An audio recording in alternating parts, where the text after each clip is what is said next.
தான் இருந்தேன்னு கூட சொன்னீங்க நீங்க. நான் கேம்ல தான் இருந்தேன். அவரா வந்து என் கூட பேசிட்டு இருந்தாங்க.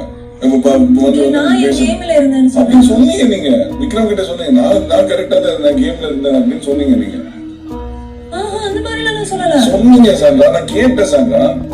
நான் என்ன சொன்னேன்னா, இப்போ நீங்க வந்து நான் இதே கஷ்டத்துல தான் சொன்னேன். அவரா வருவாரு, அவரா பின்பேக் போடுவாரு, அவரே எங்கிட்ட வந்து பேசுவாரு, அப்புறம் அவர் வந்து அவரோட கேம் சேஞ்ச் ஆயிடுச்சுன்னு சொல்லுவாரு. இது எப்படி அந்த கோத்துல தான் நான் போய் அவர் குத்துனேன் அப்படின்னு சொன்னேன். இப்படிதான் நான் சொன்னேன்.